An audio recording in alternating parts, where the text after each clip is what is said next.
This is St. Louis on the Air from St. Louis Public Radio. I'm Elaine Cha.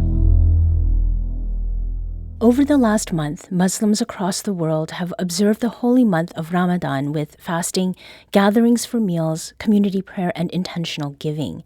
And today marks Eid al-Fitr, the festival marking the end of Ramadan.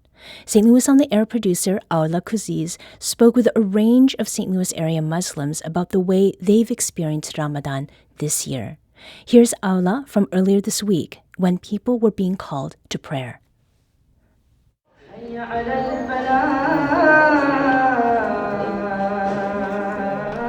At Daar Ul-Islam Mosque in West St. Louis County, people greet each other as they walk in for the last night of Ramadan prayers on Monday. The community center is the largest in the region, and it's growing. On average this month, 1,300 people came for nighttime prayers. On Laylat al-Khatim, when prayer leaders finished reading the Quran, more than 3,000 people attended. Board member Afnan Sheikhani says outreach on social media has helped the mosque reach congregants from across the region. We did see much more youth in all ages and all different ethnicity, which is great to see that variety. For 13-year-old Tala Dabul, coming to the mosque allows her to catch up with friends while strengthening her faith. It's just like it feels very warm, and just seeing the whole community, talking with your friends, praying together, it really makes me feel close to God, and it just is a good feeling. While Ramadan is typically marked by celebratory feasts, community, and charity, this year it feels a little different. Muslims in the St. Louis area say the month of fasting has been more somber. Bisma Sayed says it's beautiful seeing community members gather, but with 6 months of war in Gaza and an estimated 33,000 Palestinians killed by Israel Defense Forces, Sayed says it's been hard for her to feel joyful. I think a lot of people are also equally kind of also struggling, where they're seeing so much, hardship around the world. It can be kind of tough to, enjoy Ramadan, to enjoy it the same way you have in previous years. I know that's been kind of a struggle for me as well, especially with seeing global events. It's a time of true reflection. It's truly like a wake-up call. So I think it can be a really beautiful experience, but it's a time for true growth and reflection as well. Even while grieving, community gatherings have remained a way for Muslims to reflect and foster unity. Early morning on Sunday, a restaurant in St. Peter's offered a different communal experience by hosting suhoor, a pre-dawn breakfast meal. Between 1 and 4 a.m., Golden Chicken drew a large crowd of teens and young adults. At the event, Mahmoud Safi mentioned a moment this Ramadan that really changed the way he connects with his faith.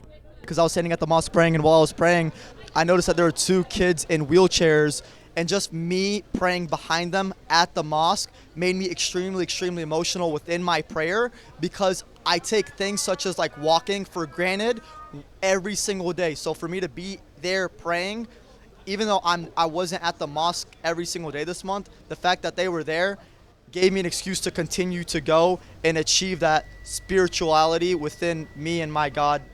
Fasting while working long hours is helpful in practicing resilience and gratitude, says Razan Rajab. I think this month in general always tells us or informs us to increase our iman and spirituality. And I think with what's happening overseas, مش بس in Gaza or Palestine in general, there's a lot going on in this world. We just have to remain humble, and we have to remember to always increase our dhikr, increase our faith, know that we're always tested. And the point of everything that's written is to test us and make us stronger spiritually, emotionally, mentally, physically, all together.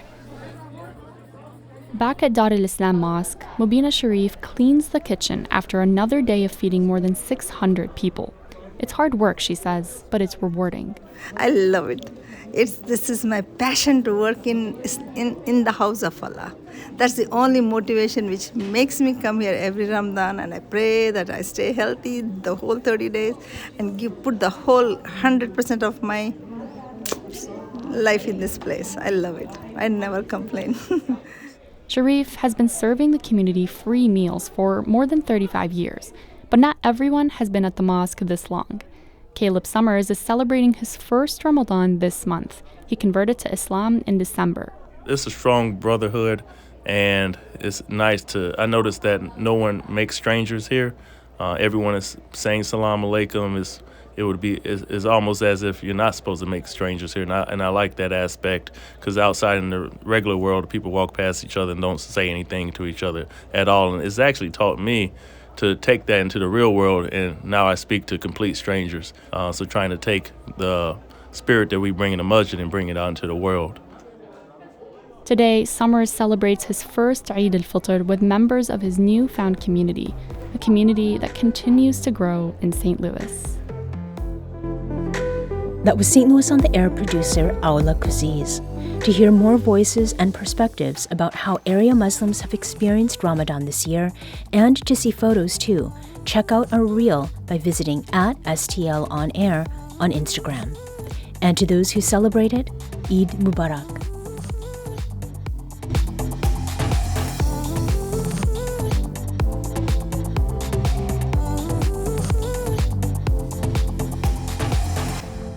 Today's segment was produced by Ulaa Kuziez. Edited by Emily Woodbury. Audio engineering and podcast design by Aaron Dorr. Our executive producer is Alex Hoyer. St. Louis on the Air is a production of St. Louis Public Radio. Understanding starts here. St. Louis on the Air proudly supports local artists by using music from Life Creative Group. Do you find yourself regularly listening to episodes of St. Louis on the Air? Suggest us to a friend you think might enjoy our conversations. And leave us a review and rating on Apple Podcasts on the App Store. It's the simplest way to help people discover our show. Thanks.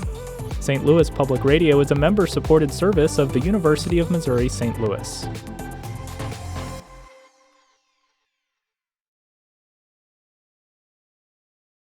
Support comes from the Missouri Forest Products Association, saluting Earth Day on April 22nd with an ongoing commitment to help offset carbon emissions with sustainable harvesting of Missouri forests. Details at choosewood.com.